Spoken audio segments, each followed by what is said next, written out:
Most creators spend years trying to take content full time, filming constantly, working non-stop, and then still never making the leap. And it's not because their content is bad by any means, but rather because they lack an actual business roadmap in order to help them achieve that very dream. So today I'm going to be sharing the exact 4-step strategy that you can use to help you become a full-time content creator this year.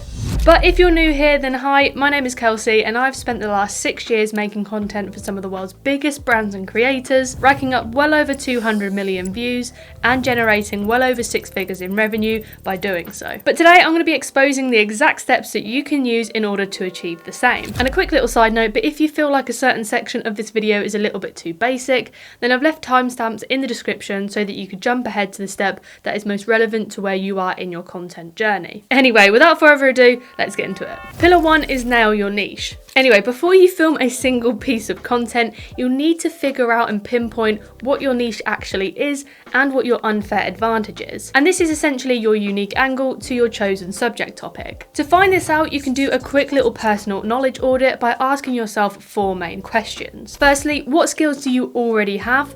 Whether that be accountancy, carpentry, public speaking, something along those lines. That's essentially going to become your niche. Next, note down your experience and your passions within that certain skill set. So think about what you've already done in your career or something that you geek out and nerd out about at the weekends. And lastly, think about what access you already have. So the tools, the network, or the equipment that you have that other people might not. This is what will ultimately set you apart from your peers. But it is worth noting here that you don't necessarily need to be an expert in order to start off with. You just need to be one step ahead from the person who's watching, and sometimes the earlier you are in your journey, the better it is because you become a lot more relatable. So try to ignore that imposter syndrome feeling that you're going to have when you first start out and just try to back yourself because that's how you start going. Once you've figured out your niche and your unfair advantage, we can then zoom out and look at the wider market. Here we're just checking for 2 things. Firstly, is there an actual audience for your intended content? And second of all, what type of problems are they facing that you can provide a solution for? So spend some time in your community, whether that be on Facebook groups, Discord servers,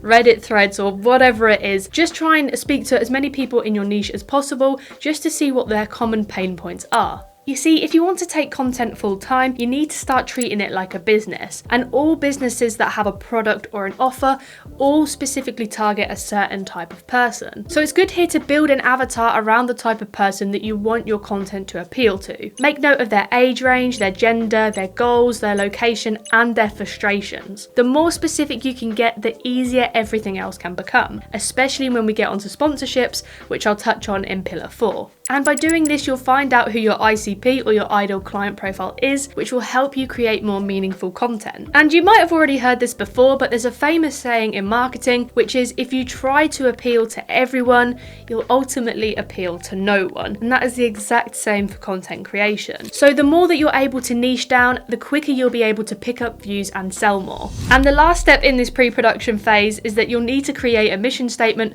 that all of your content aligns with. You can define your mission in one simple sentence, which is I help X, X being your audience, achieve Y, Y being the outcome, without Z. Z being the barrier or the objection. For example, my personal mission statement is that I help creators like yourselves create high quality, monetizable video content without burning out. But some other examples that you can take inspiration from are I help recent graduates start investing without needing a lot of money. Or I help homeowners redesign their spaces without expensive renovations. Or something like I help women lose weight without restrictive diets. Something I could probably do with.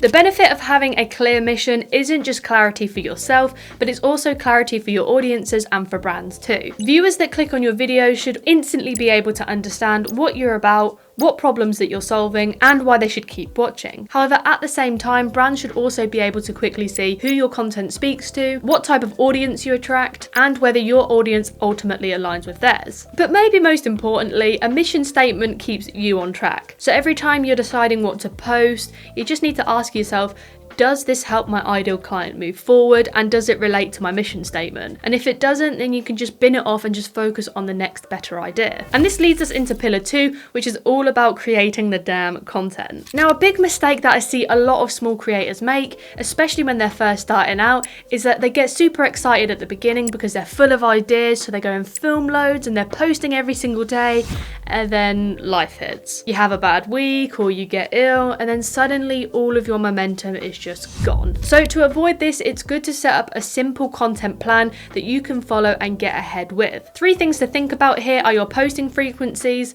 which platforms you're looking to prioritize first, and whether you're going to go down the long form or the short form route, or a mixture of both. If you're looking to go down the long form route, then I'd personally recommend sticking to at least once a week uploads on YouTube, specifically in the evenings, as this is when most people are on the YouTube platform. However, if you're looking to go down the short form route, for example, on TikTok or Instagram, I'd recommend posting at least 5 times a week minimum. And this is because short form content naturally has a short sell by date than long form content. Now, a lot of content gurus out there will tell you that timing matters on short form content, but personally, in my experience, I don't believe that to be true, mainly because if a video is going to go viral and it's going to get lots of views and it's going to bang, then I think it's going to bang regardless than if it was posted at 11 AM or 5 PM. I just don't really think it matters. I think that sort of advice is just another distraction tactic to keep you from overthinking content. So I say forget about the time that you post and just get in the habit of posting every day, or at least 5 times a week. But I hear you ask, what's the point of having a content calendar if you have no content? So the next step is just to start. Now, I know it's easier said than done here, but try not to deep this. We just want to get going, and then we can get perfect with content later. A lot of creators out there, and this includes myself as well, struggle with analysis paralysis. You know, the lighting needs to be perfect, the angle needs to make me look slim, and everything has to be just perfect. But overthinking can stop you from executing and negatively impact your growth. So you need to put a little bit of pressure on yourself to get over that perfectionism and start building habits and routines so that you get used to being on camera. Experiment with different formats, different camera angles, and different content types to see what you enjoy and what feels right for you. However, if you have no idea where to start, then I've put together a video format playbook that details some of the proven viral types and frameworks for both long and short form content that you can steal for your next piece of content. And I'll link this in the description for you to check out later. The more you create and post content, the more you'll start to see what works and what doesn't. But if you're going to get better at anything during this time, then I would suggest, please let it be your visual and your verbal hooks. Now, I'm sure you're sick of every single person saying this, but the first couple of seconds of your video are the most important. So you need to make sure that it grabs attention by using visual hooks like this. Practice makes perfect. This is a real human brain. Or this. How to do this. Or addresses your ICP with a strong verbal hook, whether that be a bold statement. This is the most powerful charger I've ever laid hands on. A relatability case. I'll start my business next month. I'll read that book next week. I'll invest when I have more money. Or creates curiosity like this. I'm trying this so you don't have to. This is the Chinese drip technique. Dude, it's honestly not that bad. Okay, dude, it's bad. It's bad. If you improve your hooks just by 1% each day, your videos will perform 100 times X because of that. And it's also worth noting here that creating content is more of a marathon than it is a sprint, and every single successful creator that you know or that you watch and idolize all started with 0 too. Hell, even some of the content that I post still flops today, and I've been doing this for 6 years. And I know this is easier said than done, but if you have a bad video, you just have to keep going, because it's the people that persevere and push through this that will succeed and make content their full-time job. But how can you make content your full-time job without making any money? Well, this leads us on to pillar 3, which is all about monetization. Pillar 3, monetization. There are loads of ways in which you can make money as a creator. From ad revenue, affiliate marketing, sponsorship deals, merch, digital products, coaching, mentoring,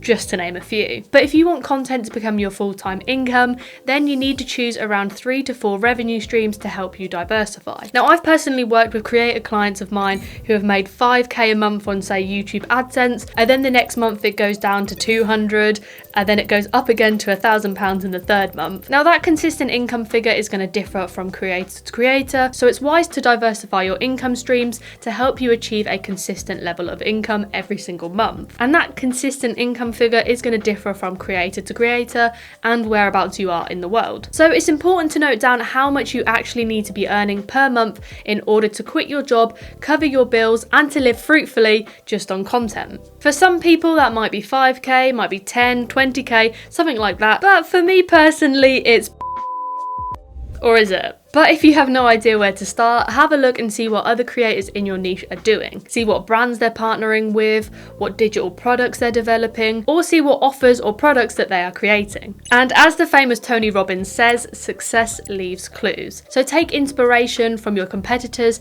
and see what you could replicate yourself and do a little bit better. Something that I would always encourage any creator to do, regardless of their following count, is to start building an email list. When building an online content business, you'll find that a lot of your audience's information isn't really tangible. It's all caught up in the matrix of the algorithm and it's just hidden somewhere in a vortex. And that's why email lists are super important, because it means you can create a community off of these social platforms. For example, last September, a YouTube client of mine who has well over 500,000 subscribers, we randomly woke up one day and got deactivated and banned by YouTube. He was completely deplatformed overnight with no copyright strikes, no explanation, nothing, complete silence on YouTube's end. But thankfully what he did have from years of building up his content business is an email list of his most loyal fans and viewers who he could contact privately away from social media platforms. And if you're wondering, then after 4 painstaking weeks of going back and forth with YouTube, basically harassing them on X and emails,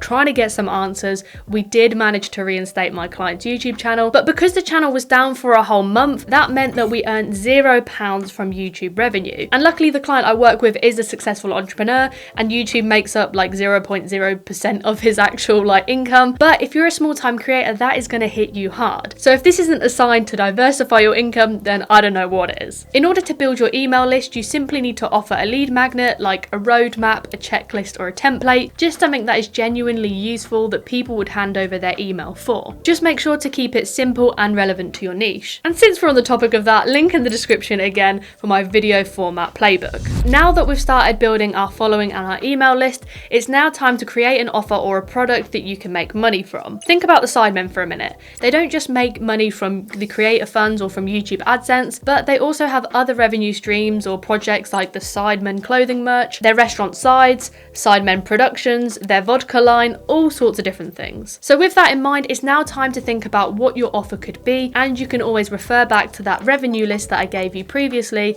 and have a think about what you can build your offer around. However, to give you some examples, you could, for example, if you're a personal trainer, launch one-to-one mentoring, or if you're a baker, you could create an ebook for people to buy or download, or if you're a money man or woman, you could potentially sell a tax saving guide or a budget template. And if you need any further help in creating good offers, then I would strongly recommend Hormozi's $100 million offers.